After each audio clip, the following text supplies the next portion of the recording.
What's up, my health enthusiast? In this video, I'm going to bring you to one of my presentations that I did just recently on hormone imbalance and what you can do when you are dealing with irregular hormone imbalance and things that I do to actually help my patients with their imbalances when it comes to their hormones. There's so many different hormones that we deal with, and so this is a very extensive presentation.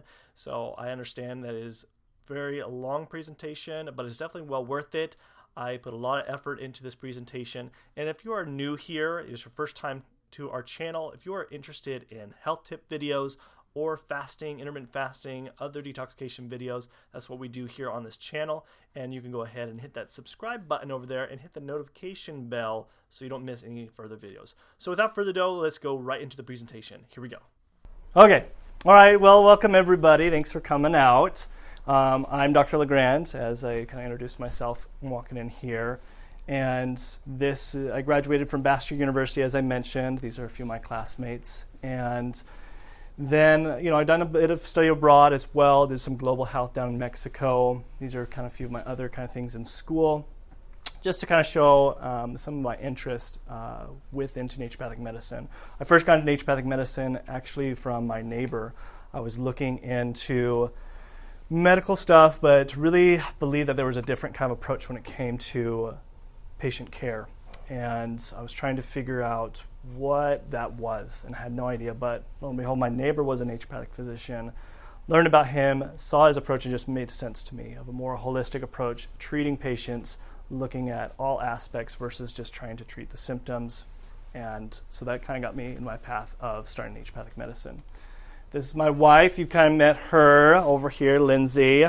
Say hello. Hi. So this is our little girl. This is actually a year ago. This is Ellie, and then we are due on our second child in March. So, yeah. Ellie, unfortunately, is not feeling so good tonight. So grandma's taking care of her. All right, so you guys came out here to learn about hormone imbalance and how to balance hormones. So there's lots of different hormones. We kind of think about hormones being the reproductive hormones, but there are so many things that actually deal with different hormones that regulate our body. So, people who are feeling stressed, you might be feeling stressed, and also feeling weak or useless, not be able to do anything. You might be at a point where you just want to rip somebody's head off or, punch somebody in the face. I know I've been there. And then, of course, feeling overwhelmed. You might be feeling overwhelmed with all the things and tasks that we have to do on a regular basis and not feeling normal. You might be dealing with hot flashes, or you might be dealing with painful cycles or irregular cycles. The other thing is you might be also feeling that you are alone in this or even depressed. Or you just might not feel like you're human anymore. So then you might be dealing with some hormone imbalance. Now, it all starts in the brain. The brain is a very important key when it comes to hormones. We all think it has to do more with maybe our reproductive hormones or our thyroid, but it all really starts at the brain. The brain is the chief when it comes to regulating our hormones. And so it's really important. So when we actually dive into the brain, looking more specifically is what we call is the hypothalamus, which is more specific lower part of the brain, and also the pituitary gland. And hypothalamus really ultimately is the one that's controlling all the hormones, deciding whether to turn up hormones or turn down. There's always feedback loops going back and forth when it comes to hormones. And then the pituitary gland is kind of the next step in command, producing a lot of what we call is the stimulating hormones, to stimulate those hormones to actually push it towards our targeted organs that produce the hormones. So going in, look, there's so many different hormones that, like I said, I don't have enough to go over all the different types of hormones, but what we have is the anterior pituitary gland and the posterior pituitary gland, which actually is what we call is the stimulating hormones that eventually moves towards our target organs. So best analogy to kind of look at this. So just recently here in the office, we've been dealing with a heating problem, where our heating hasn't been working, specifically in my own exam room. Talking about cold, we've talked about cold recently. It'd be freezing in my room, and in fact, it'd be blowing cold air when we would be turning up the heat. So what happens, so if you think me or anybody who is the one that's going to go turn on the heat, consider that as the hypothalamus. That's part of the brain. That's where it all starts. So if you think about that concept, and then the thermostat is the pituitary gland, the one that controls it.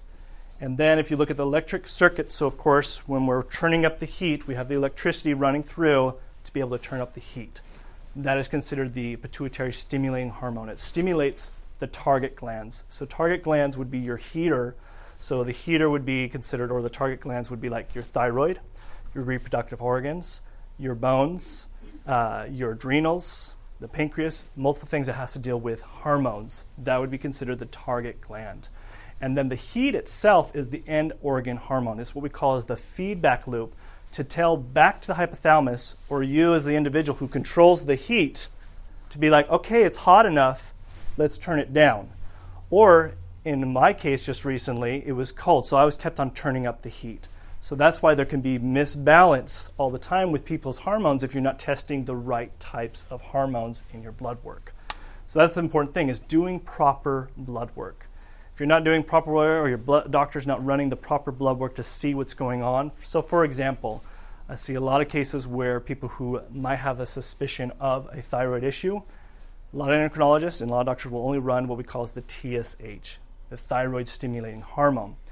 The issue with that is the thyroid stimulating hormone is actually not the thyroid hormone. It is the pituitary hormone that is stimulating the hormone. And if you aren't testing the actual thyroid hormones, because there could be a misbalance there, and there could be an issue. So really getting the proper blood work and more specific to you, what is best to kind of individualize what can be out of balance. Moving on here. So if you get the proper blood work and everything that as far as looking at to diagnose you, to be able to look at you as more as an individual, doing individualized testing, then you can get the results that you want and live a happier, healthier life. So the agenda today, we're going to, like I said, I don't have time to go over all the different hormones. We'd be here all night.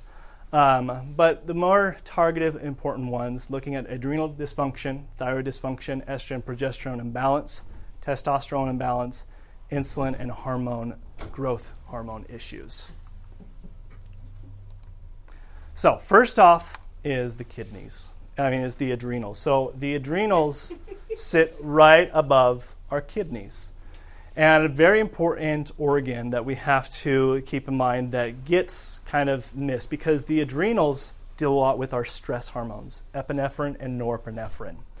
And when they are not addressed, especially when we live in a lifestyle where we're constantly stressed out, there's road rage, relationship issues, or work, or school, whatever it might be, there's constant things that are on our mind that is playing in our mind that we don't keep in mind.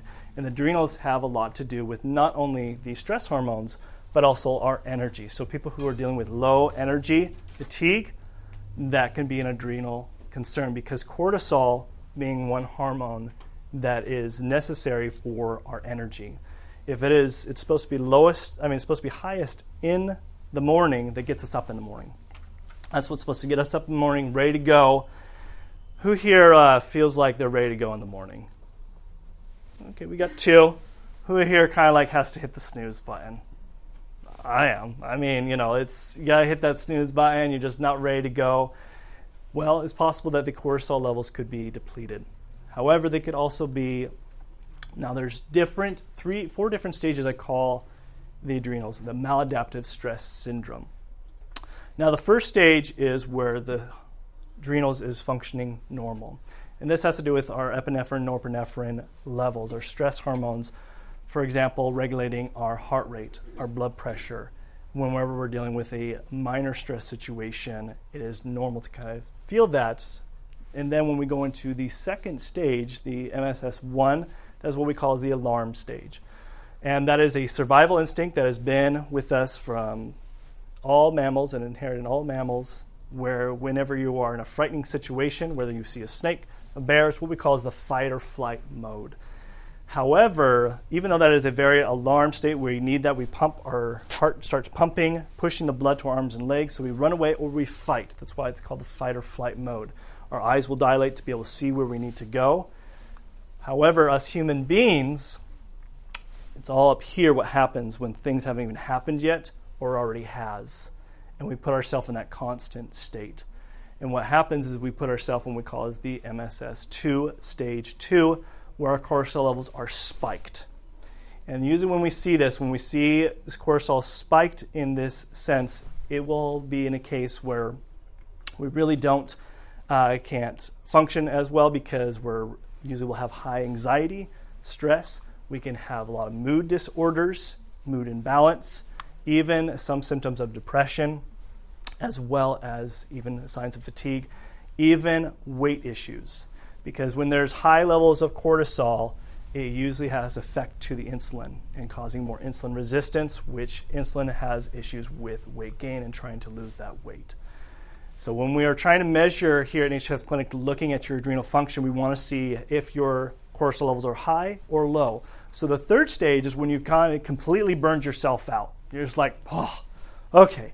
You're tired every day. You just feel like you can't function. You're feeling probably really depressed and you just don't feel motivated. And that's because you've burned yourself out and now your cortisol levels have plummeted. That's what we call true adrenal exhaustion. A lot of you there, maybe holistic doctors might even get this wrong, is that they will say, oh, you're adrenal exhausted. But if you don't really measure really where your adrenal function is, and this is looking at more potassium and sodium ratios, which the adrenals function off of, looking at those ratios to see which stage that you're at, and which is very key to come to your treatment plan as far as what we need to do, whether we need to manage your cortisol levels or we need to increase them. So it just really depends on where your state is at. All right, go into the next one. So a recent story, a patient of mine, she was dealing with, she actually came in to see me dealing with fatigue, and she was on thyroid medications. She thought it was a thyroid issue, and she still wasn't getting the results. She didn't know why. She just couldn't get up in the morning, just didn't feel very motivated to do things, and just felt tired all day long. So we ran some blood work. We saw that really she was in what we call as the MSS3, the true adrenal exhaustion phase. And we focused not only on increasing her adrenal function, so just like with people who deal with thyroid issues, we'll give them thyroid desiccation. It's kind of a thyroid medication or even a natural form to be able to help with thyroid. But same with the adrenals, we give something that's more addressed towards the adrenals to support the adrenals, as well as other herbal combinations to help address that, as well as looking at other vital organs that could be contributing. So digestive issues, so she was dealing with a lot of different digestive issues, and when you have malnourishment, and she also had low amounts of electrolytes in her body. And so we had to increase those levels, as well as doing some detoxification and fasting to help really get to where her body could be a more vital state. Once we started changing that, within about 3 or 4 months, she was able to have full vital energy, and we're able to take her off the thyroid medication. So she's been off of it for several months now, not having to be on thyroid medication.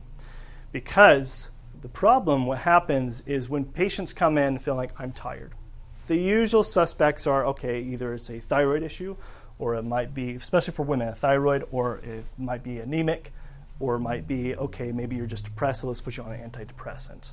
Those are very common, just give, go, go, go. All right, here, you're good. But a lot of doctors just miss looking at you as a whole individually. Let's look at all the aspects of all the body, because they're all contributing. They can all be contributing, or at least quite a few of them can be. And if we aren't addressing all of them, then it's a vicious cycle. So for example, if we didn't address for her digestive issues, we just kind of addressed just maybe focusing on the adrenals, we'd still be dealing with issues because she's also was dealing with malnourishment, not getting enough electrolytes in her body, not her breaking down her proteins, fats, and carbs in her body. So if we missed that, we would have been probably still dealing with an issue. So we have to look at everything as an aspect when it comes to people's hormone imbalance. Okay. Going on to the next one. So that's just her being happy. I guess I missed that. So steps to take when it comes, if there is a suspect of adrenal fatigue or exhaustion, is looking at functionality stress tests. So this is something we do at Nature's Health Clinic, where we're looking at even just how your body's physiology is functioning. If it is where sometimes people don't feel stressed. They feel like, I'm good. but your body's physiology is usually the first culprit to tell us what is going on. To be able to look at how heart rates, blood pressures, and other functionality tests to see if your body's physiology is really stressed out and how to actually measure that and look at that. Blood work is really important, especially specifically looking at the adrenal function, even electrolyte imbalance. So something we also do here to look at electrolyte imbalance, whether you're insufficient or excess amount of electrolytes. That is very key when it comes to adrenal function. Also, individual treatment plans. So instead of just giving you a treatment plan, especially when it comes to foods or any supplements, before we even want to give you anything, we want to first look at the testing first. So it's more individual and geared towards you versus just, oh, I've heard this works for this. And you've probably gone online. Like, okay, how to help with fatigue. And you're probably like, oh, this got good reviews. This got good reviews.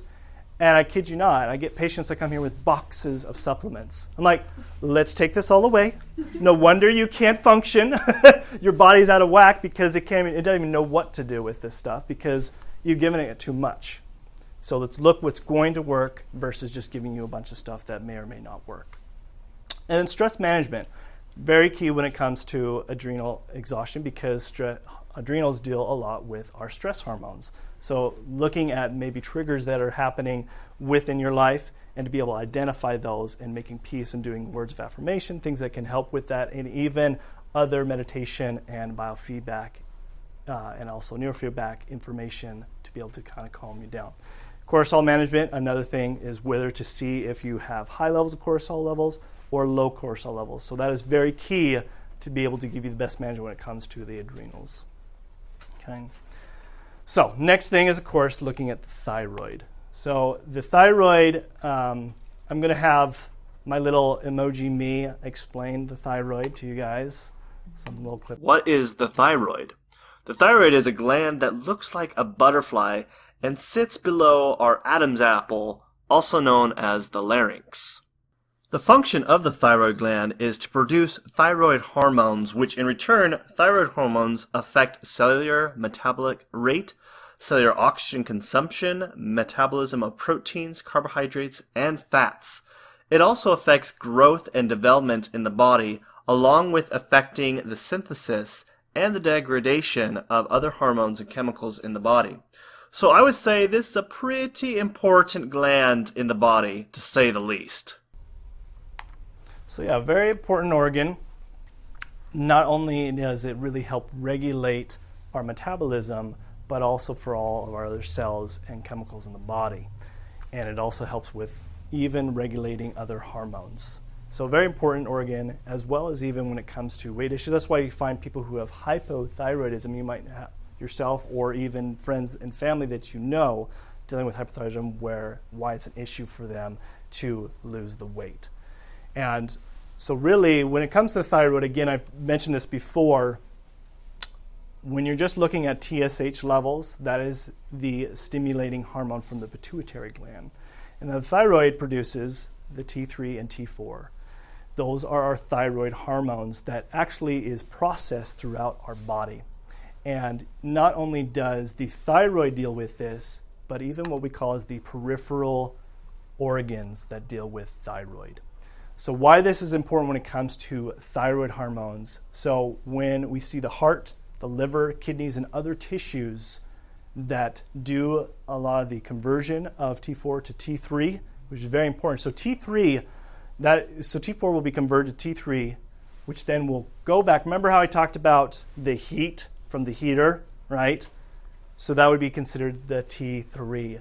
It's the feedback. So it comes back to the pituitary and hypothalamus like, okay, we got enough heat here. Okay, we got enough heat here. Calm down, all right? But if that feedback loop is not giving information, just like my situation where it was just still being cold, I wasn't getting feedback of it being heat. So I kept on turning it up. Turn up, turn up, turn up, turn up, turn up.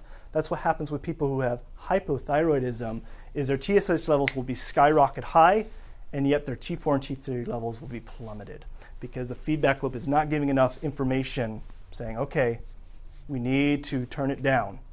So a lot of times we have to kind of address, really it could be a situation where there's multiple factors that it could be. It could be a situation where T4 and T3 are not being converted because there's a specific enzyme to convert that, or it could be that it's not giving enough feedback, and so we have to increase either T4 or T3. So it really just depends, but we have to look at every one of those specific organs. Not only that, but for most hypothyroid cases, they will deal what we call as Hashimoto's. It's an antibody where basically it's attacking the thyroid. And it destroys the thyroid, and that's what puts patients in a hypothyroid state because it destroys it. And I have, kid you not, there's so many cases where patients will come in, have never been tested this particular test, which is an anti-TPO. And why is that crucial when it comes to a treatment plan?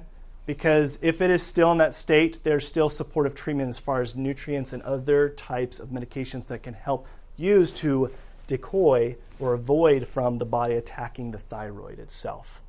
But if you prolong it too long, a lot of times it'll really destroy the thyroid, and we'll see patients who have been in the state way too long, and it makes it a little bit more difficult to get patients where their thyroid could be functioning properly again.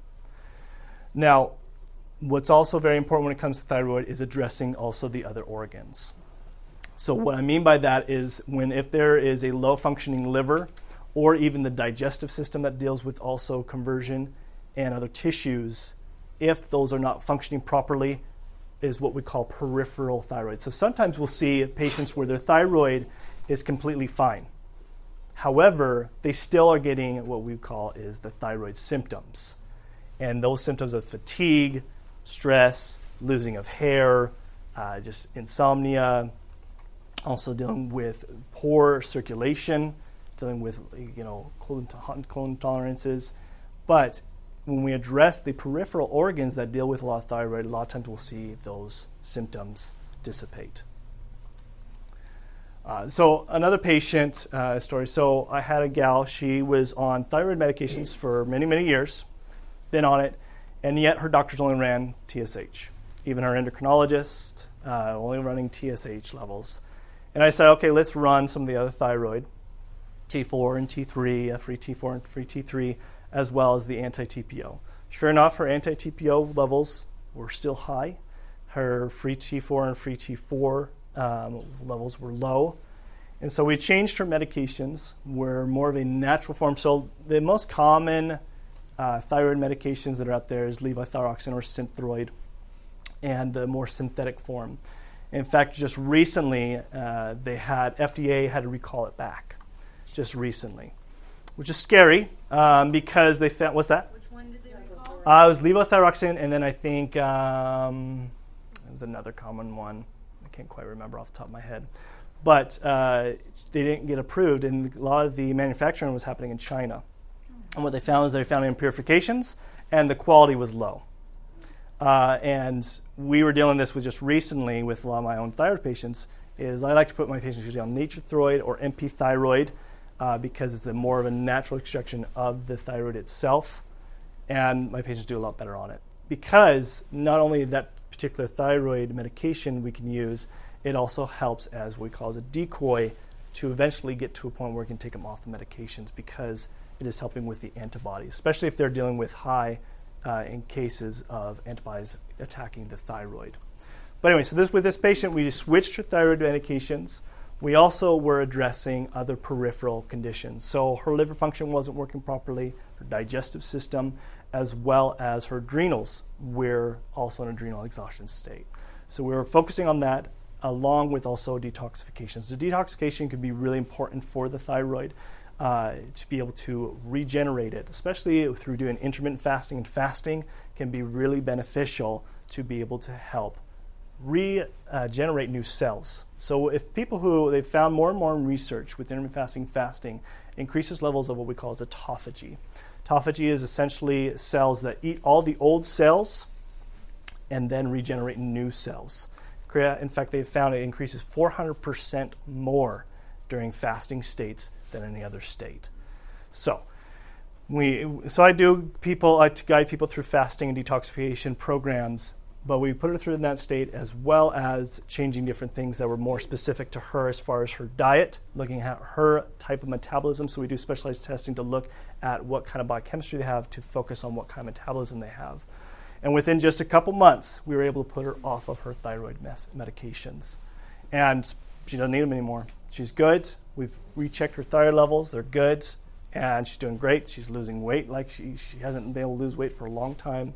And so she's doing great, and she's just continuing with the program. So I always forget to do this picture, but this is her happy.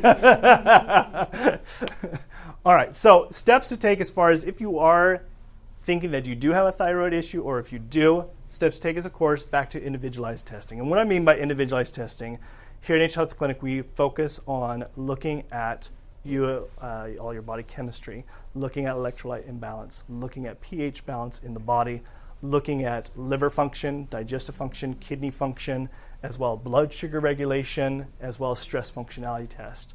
We look at all multiple things, and also looking at protein, vegetable breakdown in the body, because that's very important when it comes to nutrients, because food is our energy.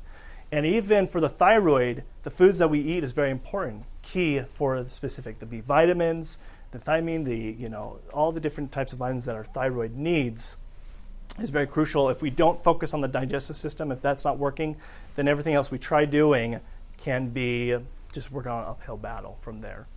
But also looking at using the right thyroid medications. And what I mean by that, instead of, from my experience really, and even other doctors I talked to, a lot of these synthetic form stuff is just keeping you at baseline. It doesn't really kind of help affect trying to reverse the thyroid situation when it can really do if you put yourself on the right types of thyroid medications. Detoxification we talked about before as well. Supportive foods and supplements. Now, before we even give you those things, is again looking you as an individual, specific chemistry, your own body chemistry, what's going to work best for you when it comes to thyroid. And then, of course, addressing all the peripheral thyroid issues. So not just the thyroid, but also the other endocrine systems that can be contributing to thyroid that convert our thyroid, such as the liver, and also our heart, and even our other peripheral tissues. So now moving on to estrogen and progesterone. So when it comes to estrogen and progesterone, a lot of times when you go and see the doctor and you have a suspect of, okay, maybe I have imbalance of estrogen and progesterone. The problem is when you're just running it randomly, it's really hard to know if that is considered low or not, because you have to time your cycles. Now, that can be difficult for a patient who doesn't know their cycles because they're very absent or far in between or too frequent. That can be an issue too. But for people who actually do have consistency, especially for people who are trying to get pregnant, maybe there's some fertility issues or have painful cycles or do have maybe too frequent or maybe far in between cycles, we have to kind of measure really at its point state. So if we're looking at measuring estrogen and progesterone, we got to make sure that we're looking at the state that it's highest. So estrogen will typically be highest right before ovulation, and then progesterone will be about day 22 to 23. So we want to first have a consistency measurement of your cycles before we want to actually test them. Now, when it comes to all the different, for progesterone and estrogen, we get a lot from our cholesterol, also our targeted reproductive organs. But even for women who go through menopause state, they are not relying so much on the reproductive hormones to generate that. In fact, you know where it goes? Our adrenals. Our adrenals actually have to kick in to start producing a lot of those different hormones. And I see this a lot for a lot of women that go through menopause. They will be in a really adrenal exhaustion phase because now their adrenals will have to do double the work. So we see this very common, but to kind of see really even a lot of people focus, cholesterol, bad cholesterol. Cholesterol is really good in a sense. It's just more looking at, they've changed their ratios when it comes to LDL and HDL all the time. It's more looking at focus at triglyceride levels and total cholesterol, but also focusing on healthy fats. So trying to avoid all cholesterol is not necessarily a bad thing. It's in trying to focus on more healthy fats that can contribute to our hormone levels. So another patient of mine just recently, she was actually having frequent cycles every 2 weeks. She came in, she thought this was normal. She thought that's what everybody was experiencing, having period every 2 weeks. Could you imagine having period every 2 weeks? That would be frustrating. I mean, I'm a guy, I don't know, but I know from being married, I could at least have some sympathy for it. But she was having a cycle every 2 weeks, and she was dealing with fatigue, depression, high anxiety, insomnia, and she was also dealing with a lot of IBS issues. So the doctors were focusing more on her IBS and her digestive complaints. They were putting her on different medications for her IBS, as well as they just gave her an antidepressant. They're like, okay, and not addressing why she's having having 2 periods in a month. I mean, that's just not normal. So what we wanted to do is we wanted to focus on going back to, if this will go back, looking at her cycle. So I wanted to first test were her estrogen levels. So my suspect was that she was really not even having ovulation. Because when estrogen levels are really low, this is why a lot of women that have fertility issues, they will tend to have low estrogen levels. And a lot of times they're not even having the ovulation and having multiple cycles, have multiple periods within their cycle. So we wanted to test those, and sure enough, her estrogen levels were low, as well as even her progesterone levels were imbalanced, as well as her adrenals were also in an exhaustion phase. But of course, I wanted to see if she had low ferritin and iron levels, and sure enough, they were. No wonder she was dealing with a lot of exhaustion. When you're having cycles that frequently, you're going to have low iron and ferritin levels. So we had to add, of course, iron supplementation for her, address with the adrenals, and the anxiety piece too, because she couldn't sleep at night. So we had to do a different herbal combination to help her kind of sleep at night, as well as give her not only estrogen, but also progesterone to balance it, because you have to balance those two. If you only address the one, sometimes the other one can get imbalanced. So we had to address both of them. And within just about a month and a half, she was finally able to have more frequent regular cycles where they were every 4 weeks instead of every 2 weeks. And then she was able to sleep more and more energy and have a better mood and not feeling so depressed and getting off of the antidepressant medications. So really, again, and it isn't to any doctor's fault. It's just really, if you think about it in the medical industry, they are having to see 40 patients in a day. That could be really stressful. If I had to see 40 patients a day, I would be missing a lot of stuff. That was just how it is. In naturopathic medicine, we try to give at least a good half hour to an hour time with our patients so we can get a good history to look at you as more as an individual, so that way we're not missing anything.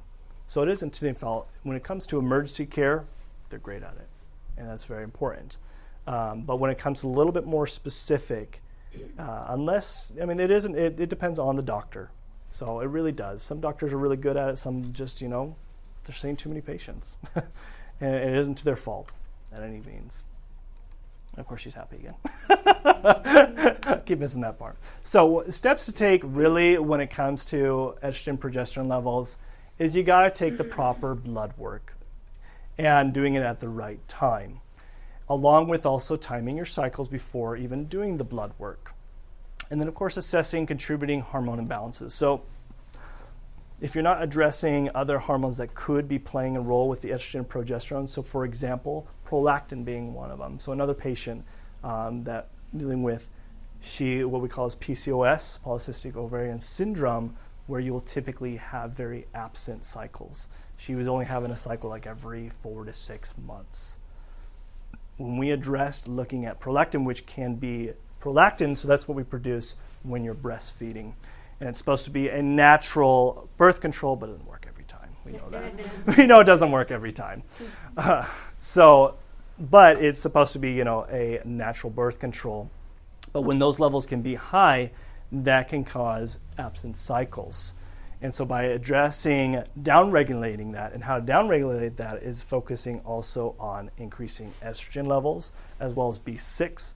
Vitamin B6 can also help downregulate the prolactin levels. So by adding those to her, she was able to now have consistent cycles each month. Also focusing even for people who have to deal with polycystic ovarian syndrome, usually weight can be an issue as well as sugar imbalance. So we also have been addressing that with her along. But also, so you have to think that there's so many contributing factors when it comes to hormones. It isn't just addressing the reproductive hormones when you feel like when you're reading about low estrogen or low progesterone, you read all the symptoms like, oh, I must have that. But you got to remember all the different other hormones that could be contributing to it, and we got to make sure that we're addressing each and every single one of those. All right, so testosterone. There's no males here tonight, but women also deal with low testosterone. In fact, I would say women typically need more of a prescription of testosterone than men, because men usually will seek to try to go out to get more testosterone when naturally we're supposed to be decreasing. In fact, when we're looking at testosterone, again, we're getting it from our progesterone and DHEA levels as well to get our testosterone. But when we look at women versus men when it comes to their testosterone levels, women typically will have their prime state 40 to 60 nanograms per deciliter. Whereas men, on the other hand, at the ages of 20 to 30 now, they will have 700 to 1200 nanograms per deciliter. However, once you reach age 30, which that means myself included, it will deplete 1% every year, which is fine. That is actually a natural process for our body, because males are not supposed to always be reproducing. That isn't necessary. And when we have males that want to put on testosterone because they feel like, oh, I have low libido, I'm not as sexually active as I used to be. Well, you're not supposed to necessarily. It is important to realize that if we add the testosterone, especially at too young of an age, it will cause problems further down the road. But if we decided to use more natural forms to help maybe people men or women that deal with low testosterone, that is going to be better because your body will still keep on producing it. Because once you start adding the synthetic and the medication form of testosterone, then your body gets lazy and doesn't want to produce it anymore. So, another patient, a male that did come in, and he sure enough did have low testosterone for his age. He's 38 male. However, the doctors he was seeing, they did not want to yet prescribe him testosterone because it wasn't quite low, but I would consider it on the low side. He was dealing with low libido, fatigue, and I wanted to first measure it a few times to be able to see where there was consistency. It's good to kind of look at consistency in testosterone levels to see if it's going up or down or staying consistent. But also he was addressing with also even adrenal issues as well. And so as we were addressing with adrenals, we're also supporting other things that can help increase testosterone. So one of them, going back up here, is DHEA. So supplementing DHEA can really help increase testosterone levels.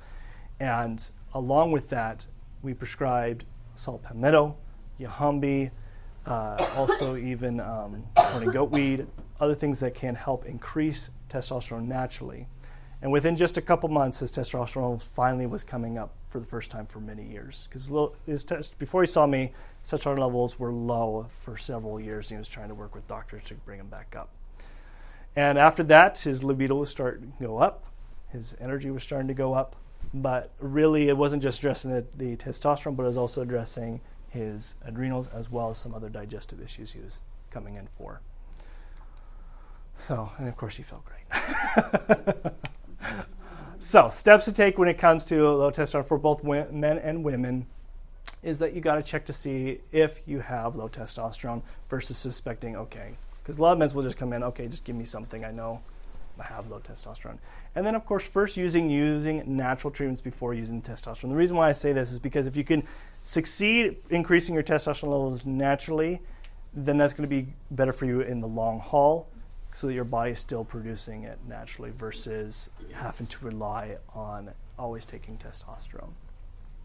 And then, of course, looking at other contributing factors for low libido and low energy. All right, so the last thing I want to talk about is fasting. Now, why fasting is very good for the hormones, specifically, actually, human growth hormones as well as insulin. So you might think as growth hormones, you probably think of Arnold Schwarzenegger, not actually Arnold Schwarzenegger, Sylvester Stallone, there we go. Thinking of, injecting yourself to get really ripped. However, human growth hormones, we can produce it naturally and is very good and vital for our bones, our muscles, as well as for weight management, along with insulin. And fasting has shown, so our insulin is produced from our pancreas.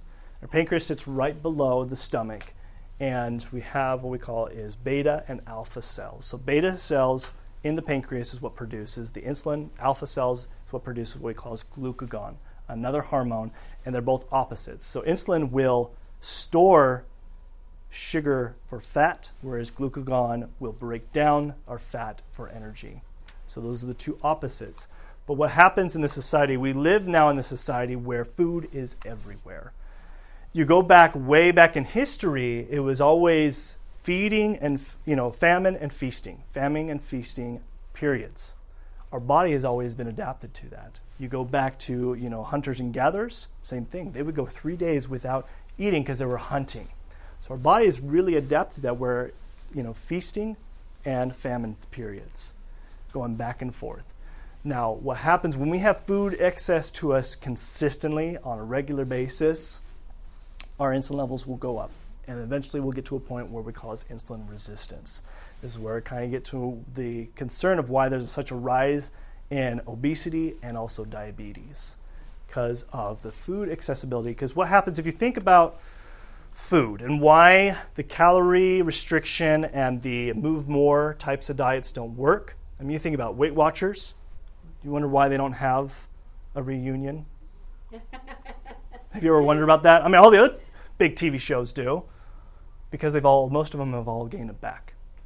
Why that is, because the reason why low calorie restriction diets and move more concept is because when you're doing calorie restriction diet, your metabolism depletes.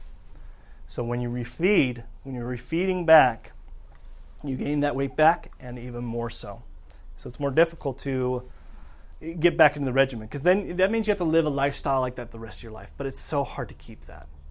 Whereas fasting, on the other hand, they found in research, if you go to the next slide, it will increase growth hormones as well as decrease insulin levels, as well as increase our metabolism.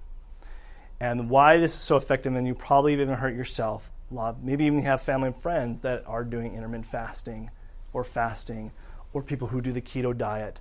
Why this is, because if you think about food as like a fridge and a freezer concept. So when we eat food, when we're consuming it, we break it down, such as like carbs, and then we store it for later. We put it in our liver, our muscle tissue, for storage for later. That's like the fridge. Before we can move on to the freezer, so if we get too much, eventually what happens when your fridge gets too full? If you don't want it to go bad, what do you do with it? Throw in the freezer, right? So you throw in the freezer to store it for later, right? That's what our body does. It will store, when we have too much, it will store into fat, eventually store into fat.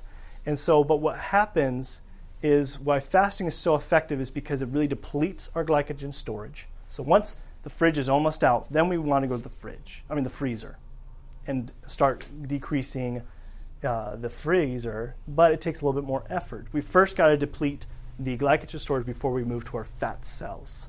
Does that make sense? So that's why doing the fasting, and people who do the keto diet, because it puts them in a ketosis state, which is breaking down your fat cells. That's what ketosis or ketogenic state is. It's breaking down your fat cells, because your brain, it switches from burning off sugar to fat. So it switches to now reducing the fat versus the sugar, because there's not much glycogen left. There's not much glucose left for the brain to even use, so it moves to using fat as fuel versus sugar as fuel. And this is why using a lifestyle change of doing intermittent fasting and fasting can be so more beneficial for people maintaining weight and losing weight for the rest of their life by implementing it. Because you think about it, with fasting, you don't have to specifically add anything or have a special diet, anything like that. As long as you start implementing intermittent fasting and just plan it accordingly. It isn't that you need to try to fit fasting into your life. You fit it into your schedule that you already have. So for example, if you know you're going to have a big feast on the weekend, like Thanksgiving is coming up, right? And you could plan accordingly, doing your fast before and after, right? Because that is a feasting time, and then you have your fasting time. You can keep on implementing and still eat the foods that you want, but of course, implementing wholesome foods as much as possible, but not killing yourself about it and shaming yourself because, oh, I went to a wedding and I decided to have cake, or I decided to have wine, and I decided to have all these things that I shouldn't have. But if you get this in your lifestyle of intermittent fasting and feasting periods, you'll find that really that will really benefit as far as with the weight, but also even hormones. So not only does it help with increased growth hormones and decreased insulin, but fasting has shown, like I mentioned before, increased autophagy. So for people who are dealing with muscle pain or joint pain, or even people who are dealing with internal scar issues, or even dealing with polycystic ovarian cysts, that benefits also from fasting because eventually your body starts getting rid of old cells that are not necessary when you're using fasting. So why I use this a lot through my clinic of helping my patients. Of course, I like to meet my patients where they're at, but I would say fasting is one of the most powerful therapies and the most ancient therapies that are out there because there's so many benefits from it. They've even shown proven is one of the most effective ways of getting rid of diabetes, obesity, as well as help with Alzheimer's because it also helps with increased synapses in the brain as well as connections. And I mean, I can go on forever about it. I have a whole designated YouTube channel just on talking about fasting stuff. So moving on, this will go next. There we go. Okay, so look, we talked about all the different hormones, and so what is it that the next steps that you can take? Now, of course, you can try to figure a lot of this stuff out on your own, but really looking at more individualized testing. So like I mentioned before, here at HF Health Clinic, we do what we call as a metabolic chemistry test. It's more specific to you, not only looking at individualized blood work, but also looking at your body chemistry, looking at urine saliva samples, looking at adrenal function, as well as looking at liver function, looking at your electrolytes, looking at protein and vegetable and carb and fat breakdown in the body, as well as looking at pH balance that can be contributing to also a lot of digestive complaints, along with also doing stress functionality test. Because what this does, this tells me I can now have so many things to really narrow you down as an individual, just like this little gummy bear here, okay? Instead of you putting it as a broad box of like, okay, this is a typical patient I've seen so many times, let's just give them this regimen. You know, this is my typical treatment I give. No, I want to look at everything first before we even move to treatment, because then, now I know what kind of metabolism you have. So once we know what metabolism you have, then we can know what foods are going to be best for you. Not put you on a fad diet, but put you on foods that are geared towards your own body chemistry, your own type of metabolism that's going to work best for you for the conditions that you're coming in for. As well as, we'll go next, there we go. Even when it comes to supplements, not even giving you supplements or any kind of nutrients or other medications until we know you as an individual before we even give you anything. Because now once we know where you're at, we can give things and then measure it. So we have a beginning point, and we retest and measure it and see if it's actually changing your body chemistry, and then you're getting the results that you want. You know, it's too many doctors, they'll just give, take this, try this, and eventually you start having, once you get into your 60s and 70s, you have bags and bags of different supplements and medications. It drives me nuts. My job is to try to get you off of those, using food more for your medicine. But of course, supplements, the reason why they call them supplements is because it's supplementing for something else that we're not taking. Okay, so we have to usually do that first until we start incorporating more of the foods into your diet. And I know it can be difficult, and so sometimes people have to have specific supplements that they might always take because they just don't want to adjust the foods that they're eating. So it just really depends on case by case. So I hope you guys enjoyed that presentation. And for anybody who is still in the month of, I think I'm going to continue to the month of November and December. If you're in the local area, in the Washington area, or practice out in the Covington, Kent area, if you're in this local area, I am still giving a free consultations to anybody who watched this or came to the presentation. And that is a 20 to 30 minute complimentary consultation to you. It's a $120 value, so no risk to you. You guys can just come in, well, actually set up that appointment. I'll leave a link in the description below where it'll take you directly to where you could set up that consultation. Just click on the consultation option when you click on the link, and that will direct you of what time is what I have available to set up for your consultation visit. And then you can just see if I'm a good fit for you. It's no risk, no charge. It's just to see if I would be a good fit for your health needs. That's if you're in the local area.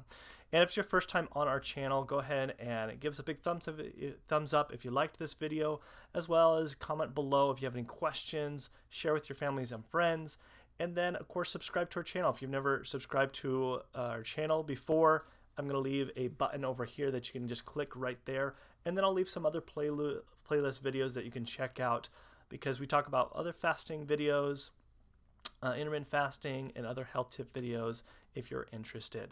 So until next time, guys, love you guys, and see you later. Thanks. Bye.